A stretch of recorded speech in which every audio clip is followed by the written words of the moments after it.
आज हम सुनेंगे शीतला सप्तमी की कहानी। एक गांव में ब्राह्मण दंपति रहते थे। दंपति के 2 बेटे और 2 बहुएं थी। दोनों बहुओं को लंबे समय के बाद बेटे हुए थे। इतने में शीतला सप्तमी का पर्व आया।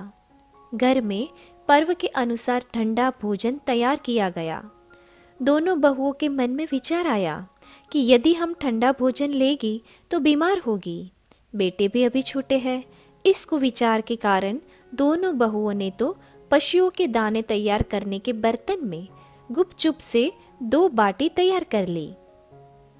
सास बहू शीतला माँ की पूजा करके आई। शीतला माता की कथा भी सुनी। बाद में सास तो शीतला माता के भजन करने के लिए बैठ गई।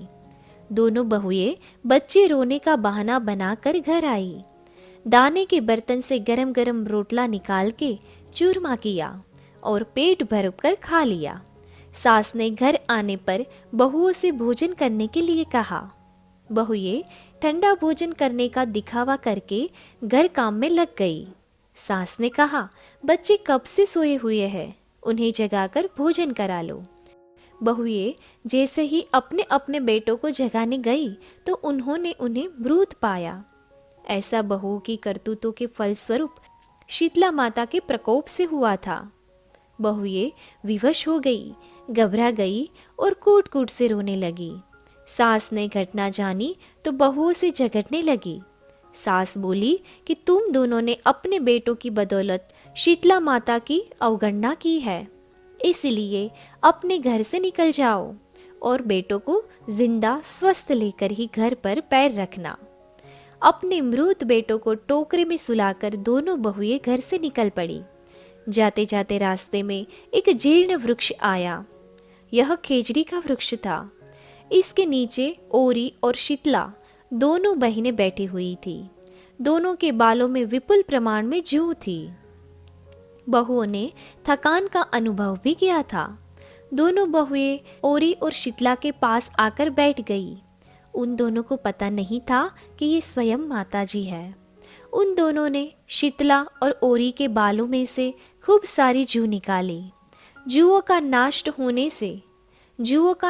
होने से ओरी और शीतला ने अपने मस्तिष्क में शीतलता का अनुभव किया और कहा, तुम दोनों ने हमारे मस्तिष्क को शीतल किया, ठंडा किया, वैसे ही तुम्हें पेट की शांति मिले।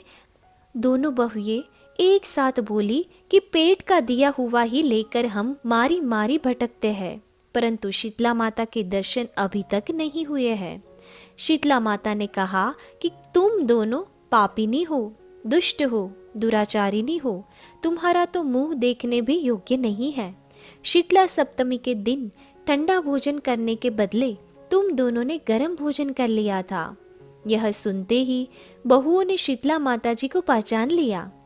देवरानी जेठानी ने दोनों माताओं को वंदन किया। गिड़गिड़ाते हुए कहा कि हम तो भोली भाली है, अनजाने में गरम खा लिया था। आपके प्रभाव को हम जानते ही नहीं थे। आप हम दोनों को क्षमा करें। पुनः ऐसा दुष्कृत्य हम कभी नहीं करेंगे।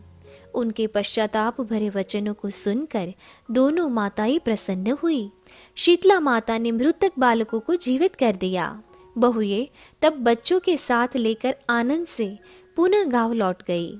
गांव के लोगों ने जाना कि दोनों बहुओं को शीतला माता के साक्षात दर्शन हुए थे। दोनों का धूमधाम से स्वागत करके गांव में प्रवेश करवाया। बहुओं ने कहा, हम गांव में शीतला माता के मंदिर का निर्माण कराएंगे। शीतला सप्तमी के दिन मात्र ठंडा ही खाना खाएंगे। शीतला माता ने बहुओं पर जैसी अपनी कृपा दृष्टि की, वैसी कृपा हम सब पर करे माँ। जय शीतला माँ।